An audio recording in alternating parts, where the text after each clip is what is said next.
Welcome to A Bunch of Therapists, the podcast that goes behind the doors of the therapy room. Our guests will be sharing their experiences of counselling and psychotherapy, and all the lessons they've learned on the journey through life. This episode is hosted by Dipti Solanki and me, Michaela McCarthy. Our guest this week is Sam Hughes.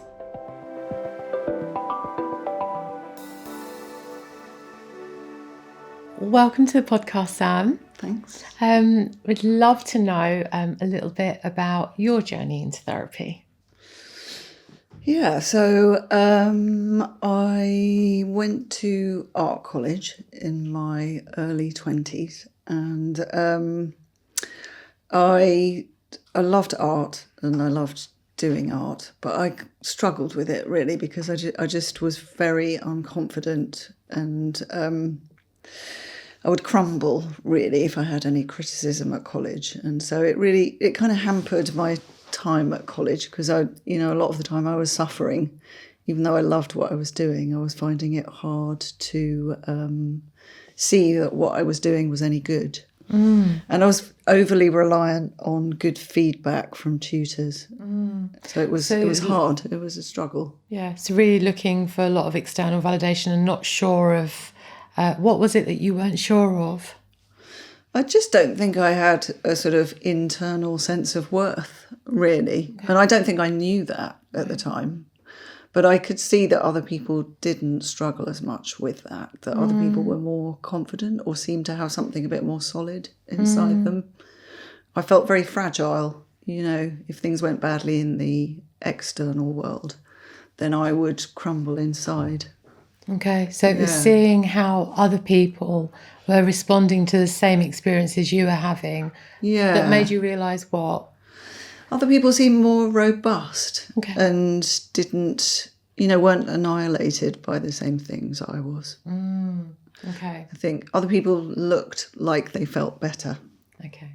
Yeah. Was that the same for you when you were at school, or did it just happen when you went to art college? It was a little bit at school, but not so much. I think it was because art college was the first place I was at where I really cared about it. School, I could brush things off because I actually was I did really well in art at school, and that was the only thing I cared about. And I got a lot of positive feedback at school. The rest of the stuff, if I didn't do well in other subjects, I wasn't that bothered. But art school was the first point where everything mattered. There was a lot riding on it. Yeah, and it was like my identity. And suddenly, if things went badly or I, had a bad crit, or something, then I'd just be crushed, really crushed, because this was my love, and I. But then I could see other people didn't respond in the same way. They were stronger somehow, had a bit more faith in themselves.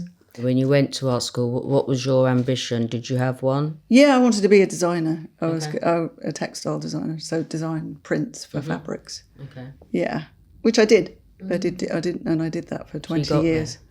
But that continued into working life because, you go and show fashion companies your designs and sell them pieces of work. And, it would be great if it went well, but if it didn't go well, then I'd be really upset. So what did you do when you went home at the end of school, art school or a job? What would you do? I think I'd just be really unhappy. If things had gone badly.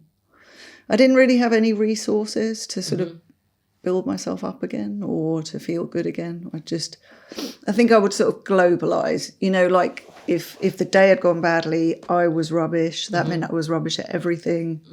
That meant I might as well give this up. Why was I even doing this? Why had I taken this road?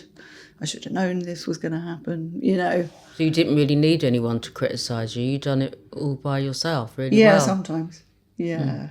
So how did you get into therapy? What happened? Because if I reflect back when I went into therapy, I imagine we're kind of similar age, kind of. Yeah. There was no, it was word of mouth. There was no social media or websites or anything. It was just, and if you didn't know anyone that was in therapy, it was a whole new kind of world. Yeah. So how did you knock on the door? Yeah, I had a friend who was a bit of a mess. Mm-hmm. And he'd been seeing a therapist, and he asked his therapist if I could come and have a chat with her. And so I went to see her, and she said, yeah, why don't you come and see me? And then it transpired that actually she was a Jungian analyst, which I didn't know what that was. I had no idea. I don't think I even knew she was a Jungian analyst till about 3 years later. So for our listeners and viewers, what is a Jungian analyst? And how is that different to a more traditional type of therapist you'd go to see? So a psychoanalyst is, they do therapy in that sort of traditional way where you lie on a couch and the therapist sits behind you. Yes.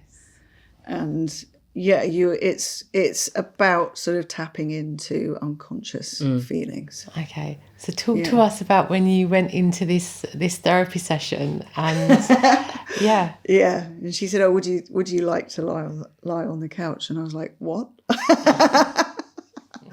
But I think it's sometimes, I mean, I've mentioned this before, that when you go into an environment that it's really new, and you think, there's a lot of shit going on, I need to do something. Yeah. And when you don't know what you've got to do, you just think, I'll give it a go. Yeah. I mean, that's what I did, because no one can really tell you. No. I was a bit wary, kind of thought, what is this weird sorcery? It's quite a vulnerable position to put yourself in. Yeah, it is, yeah. But so I did sort of say, well, okay then, we're not going to sit face to face then. And she said, because the original chat we were face to face. And she said, well, this is how I work really. So if you wouldn't mind giving it a go. And I said, yeah, all right then. And and then actually I came to love it. Did you?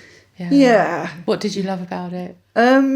Because it really, not having to look at someone, not having to respond to someone's facial expressions, you're just two voices, two thoughts in the room, and you really can drift and tap into things that you wouldn't normally, access necessarily.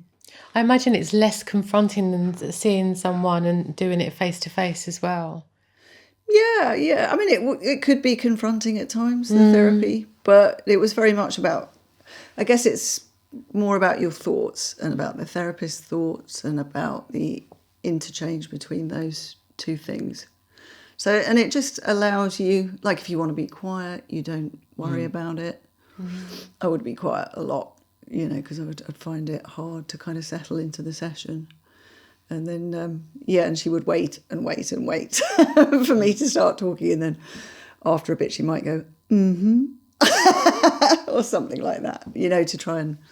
I was quite shy about talking about myself. So, yeah. But I mean, lying there, you tell me, you're lying there with yourself, especially if the analyst is quiet. Yes. And waiting, it's like, it's just you. Yeah. You might hear the breathing in the room, but if you think about all your senses, because the sense that it will be the listening to your analyst a bit more. You don't visually see, that even though you're in the room, and I do love myself being in the room with people. And do you think that you got in touch with yourself? Yeah. In a deeper way through that experience? Yeah, because if you're lying there and the other person's not saying anything yet, you're going to be the first one to speak. And you don't have the pressure of, looking at each other, it's not a conversation in the same way. Then you can just have the luxury of drifting for a bit and just think, well, how do I really feel right here, right now? Doing that processing. What's been going on for me this week, and how have I been feeling really, really, rather than what you might present in a conversation. Yeah. And so really it frees you up to say whatever you want to say. What did you find that therapy helped you with in a more general way? Yeah. Slowly, we kind of unpicked the roots of me not having much confidence in myself, not having much self-worth or self-esteem. And it just slowly shifted. over the time. Just being with someone else who's kind of on your side, wants the best for you, is able to help you understand that you're not, what you feel like isn't necessarily what you are. It's just the sum of your experiences. And that actually, you know, there are other ways to see yourself, and that it might not be as bad as you think. And was your going into therapy, what were your thoughts when you first went in? Did you think, right, I'll do so many sessions and then do it, or did you just go in and not know? I don't think I had a clue. Yeah. I think I just I thought... can relate to that. Yeah, I never even thought about, how do I do a year, or do I do 6 months? I just kept going. Yeah, me too. Just kept going and just thought, well, something will happen. Yeah. And then just slowly over time... It's subtle, isn't it? It's just really subtle. And then you just start to notice yourself. Yeah. And I think, you know, after a while,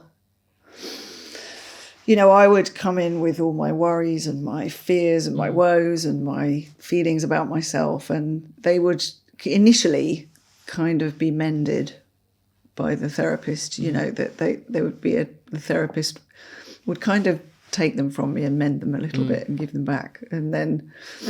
But then after a while, I would be coming in having sort of done that already and more telling her, oh, this happened, but, you know, and initially I felt like this, but then I thought about what we talked about and I thought about a different way of looking at it. And so I think over time it drifted into me doing the work, you know, to the point eventually where I thought, I'm actually doing this now. And I'm not even getting the horrible feelings in the first place quite often. I'm sort of going straight to the more reparative stuff that we've talked about. You're in the driving seat again. Yeah. In your own life. Yeah, I think that kind of therapy requires a sort of letting go of control in a way. Yeah. That can be quite challenging at first. You just mentioned reparative, and for viewers and listeners out there, you know, what is that? Yeah. I guess it's experiencing a reparative relationship. So...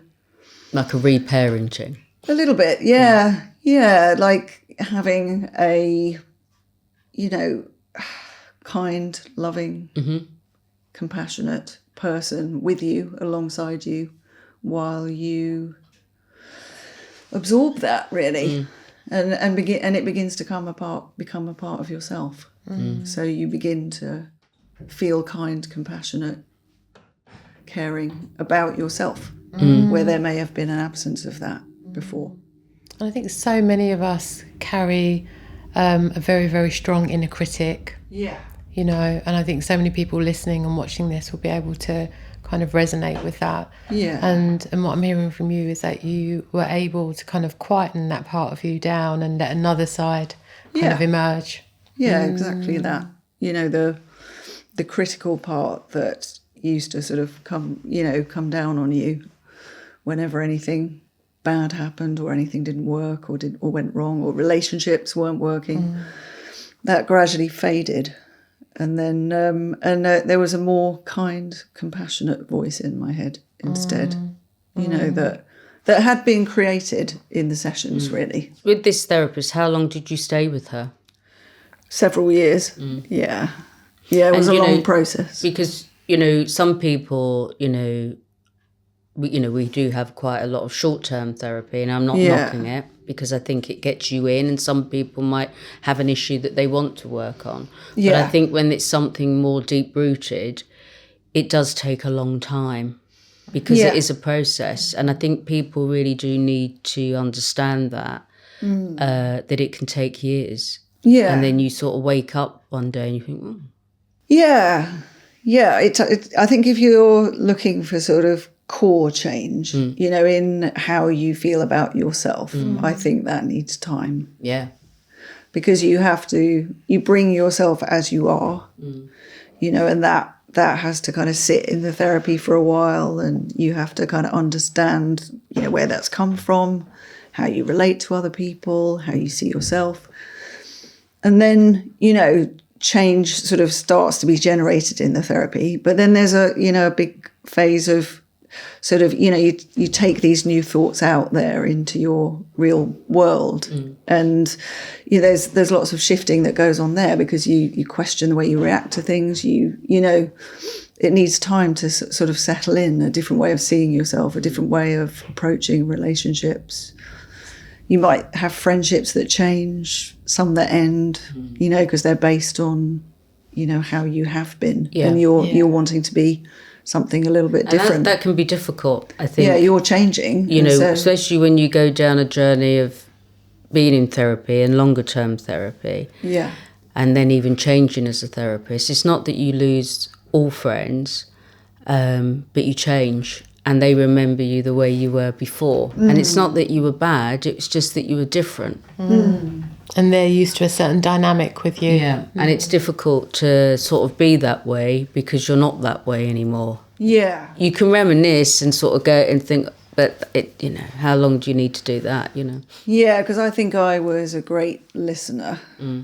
Before I went to therapy, I would give other people a lot of time. Yeah. I think I'd want to be of service to people in a way, so that it gave the friendship with me extra value. Right.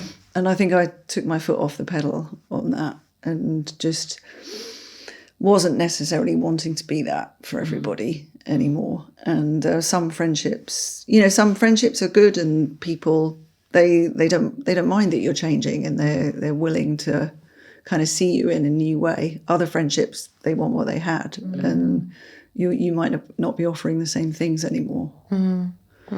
So I think some friendships of mine shifted, and others some sort of faded away. Yeah. Others thrived on me being different. Right. And so when did you just think about training as a therapist? I think by the time I got to the end of my therapy, I was. Actually, no, it was. I probably was still in therapy, but I just got more and more interested in how knowledge is power. I mean, power is not quite the right word, but knowledge is so of how we work as human beings, how we understand ourselves, how we understand how we relate to others, is so empowering and beneficial. That I just thought I want to know more about this. So I enrolled for a sort of introductory course, and I thought I just started to cross my mind. I was thinking, I wonder if I could actually do this. Maybe for having had this long experience, maybe I could do this too. And then did this first course, loved it, and then I just kept going. So there was no grand plan. I was just thought, I'm really enjoying learning the theories behind what I've been doing here. And that can happen to quite a lot of people that go into therapy. Yeah. And not for everyone, but I think for some that are quite curious and think, gosh, I think I could be with people. Yeah. In the room. Yeah. And having been very much a listener in friendships, I thought I could kind of utilise that in a way. Yeah. I do know how to listen. So, so yeah. Yeah, and it just gradually became a more solid idea in my mind, and then eventually did a diploma. Then I did a year placement in Pentonville Prison. Wow. Talk to us about that. Yeah, that was wild. Yeah. Yeah, working with male inmates at Pentonville. Yeah, so I did a year there. We'd go in it ran on a Saturday, and we'd be in you had to go, because it was such a long check-in.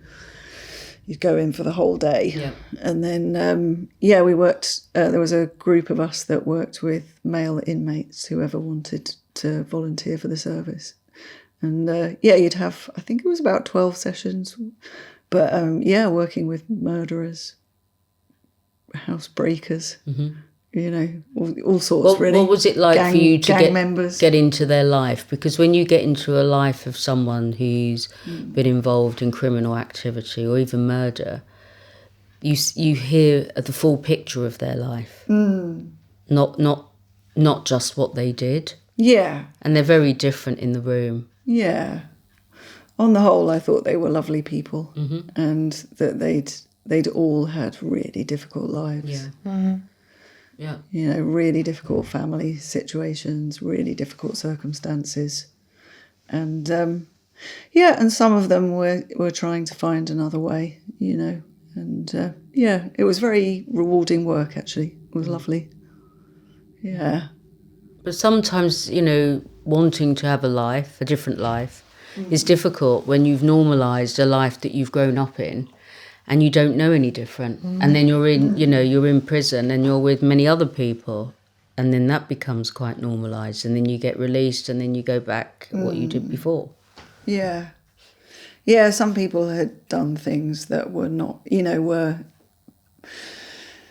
they weren't going to have a life outside of prison. Yeah, so you were there for a long time. Yeah. Or forever. Yeah, and that was a lot of, you know, sitting with the sadness of it all, really, you know.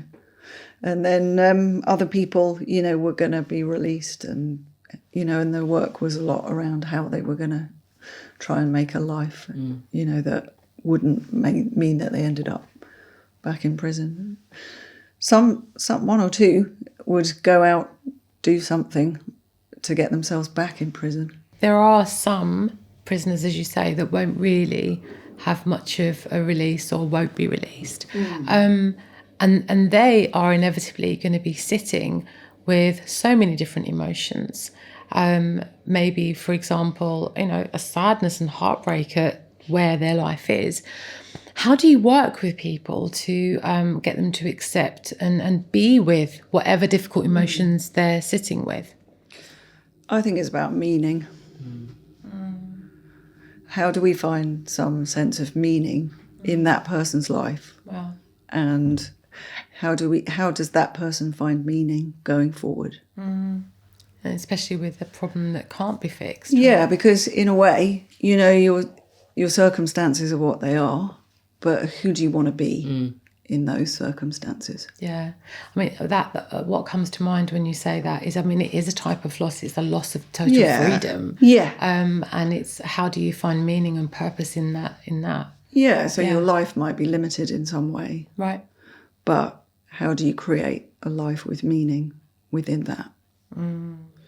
I think, I mean, first you have to sit with the loss, you know. Right. Obviously, you know, you're not, someone in that situation is not going to have the same kind of life as a person that can walk out the door every morning and go and get a job. But there are ways of creating meaning in every situation, really. So, you know, who do you want to be in your circumstances? But I think a lot of people, where they're doing life, when they've kind of come to terms with letting go of what they don't have, they can actually then follow a purpose of what they can have. Yeah. And some people study, they paint, they write. Yeah. They do many things that they never had, I suppose, that ability to be able to do outside in the bigger world. Maybe the safety as well to do all of those things. Yeah. But I think we all need to feel that our life has meaning, you know. Otherwise, what's the point of getting up in the morning? Yeah. And so that doesn't depend on your circumstances. That can happen anyway. Yeah. I think. In spite of your circumstances. Yeah. So what meaning do you have in your life? What's my meaning? Yeah. Just a small question. What purpose, meaning do you have? I think meaning for me is about, I would like that each person that crosses my path has a good experience from that. You know, I think that's what it's about for me. Yeah. Yeah. That gives you the purpose to keep going, I imagine. Yeah, and I think each interaction each day, you know, whether it's the guy at the train station or, you know, I don't know, client or a trainee. You know, local coffee shop. Yeah, you know, I think it's all about how we treat each other and that every little interaction we have each day is kind of... But that's kind of giving yourself the space and time to be able to be with others, even in just short moments of your day. Yeah. I mean, it starts with liking yourself, really, doesn't it? Yeah, exactly. Yeah. And then how you want to be treated, so you treat others the same. Yeah. And I think once you feel sort of internally more solid, you know, you've got more to give. Yeah, it's true. Yeah. So when you eventually did set up your own practice, I'm really interested to know the type of therapy that you now practice, but also whether anything that you learned, developed in art school, do you bring any of that into your therapy room at all? I think I just bring a way of thinking. So, you know, in art, you're always, you know, moving things around, looking at what you've got, working out kind of what works, what you like, so I think I bring that thought process more than anything. So, you know, your art is all about piecing things together and sort of, and then sometimes pulling a wild card out of somewhere. And so I think I bring that to the thinking rather than anything literally art based. Yeah. Yeah. And what kind of therapy do you practice? Are there any? Do you have a niche? Is there anything that you find yourself dealing with a lot in the room? Yeah, mostly I think clients are drawn to me mostly. I do seem to get clients who are mostly, you know, not feeling great about themselves, and maybe also are struggling with relationships. So I think therapy with me is a very reparative experience. It's all about, you know, changing how you see yourself and thinking about how you relate to others. I mean, clients do come to me quite often with a particular issue or something that they're wanting to sort of talk about, and then we kind of work our way through that, and you know, they kind of find solutions for that particular problem, and then they just don't go. No, because the issue that they present gets them into the room. Yeah. And then there's all other stuff that's going on. Yeah. And I think somewhere in their minds quite often they realise the potential of it. They realise that, you know, the thinking we've done around this particular thing relates to that and could influence another thing. And so I think there's usually a moment for me where I can tell that someone kind of thinks, you know what, I'm going to stick around for a while and see, because I can see this has got potential. And then they relax into it. You know who's going to stick around, and for those who they've made a decision it's not right for them or they need someone else, because you might not be the right person for them as well. Yeah. And there are some clients that come and, you know, and they sort out the thing they've come about and then they go. And then they might come back. Yeah. Returners. Yeah, people do come another back. little bit. Yeah. I'm really pro autonomy. Right. I really want the client to decide for themselves. I'm not about convincing anybody to do more. I just think if anyone ever wants to leave, do it, and then they can come back if they want to. Well, they've got to be ready. As well. Yeah. And now you're a tutor. You do. Yes. You teach. Yeah.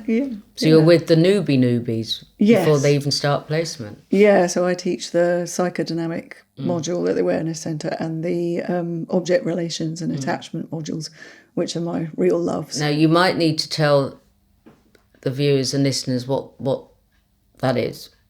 Object relations, attachment theory, and So people might be more familiar with attachment theory. Yeah. That's about ideas about how we see ourselves in relationship and how we relate to others. Object relations kind of predates attachment theory. Object relations is also about relationships with others. So in any relationship, I'm the subject and the other person's the object. So object relations is about relationships with others. And that's a whole range of theories around how we relate to each other and how we internalise a sense of ourselves. Yeah, so that's my area that I love. And then obviously clients will transfer onto you. You could be who they think they want you to be, or what they've missed and how they can heal from what they never had. Yes. Yeah, you can. Yeah, it's like, you can be the missing parts as a therapist of what a person has needed and maybe not quite got for for many different reasons. So the reparative relationship with a therapist is about really providing the missing parts of formative relationships. To be that conduit. Yeah. And I think that's what my therapist was for me. Yeah, because we don't, it's hard. Some of our parents have had difficult times, with all the best will in the world, parents can't always get it right, So for people listening, what is it that you'd like them to know when it comes to therapy and self-development, and perhaps what therapy can offer you? What are your nuggets of wisdom? I think we're all glorious, messy, wonderful, sometimes shitty human beings. And I think, I just would want people to embrace that in themselves, You want everyone, we only get one shot at this. Absolutely. So, it's, I think the clients that come to see me and the supervisees and the trainees, I just want them to embrace the best of themselves, and cherish it. Yeah. Thank you for saying that, because immediately, I know we're supposed to be bracketing here, but immediately a situation came to my mind. It's like, we're going to mess up, and we are messy human beings, and it's okay to sit with that. Yeah. As long as you keep your kitchen work surface tidy. Definitely. I've got an issue with kitchen work surface. It's embracing not being perfect humans. Yeah. So. Yeah, and then once you let go of that idea, then you can be a version of yourself that you like, I guess. Yeah. Thank you so much, Sam. Thanks for coming you're welcome. in, Sam. Yeah. Thank you for that. Thank you. You've been listening to A Bunch of Therapists with me, Michaela McCarthy, and Dipti Solanki.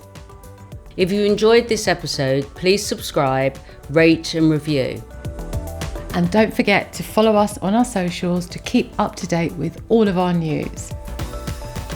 Thank you so much, and until next time.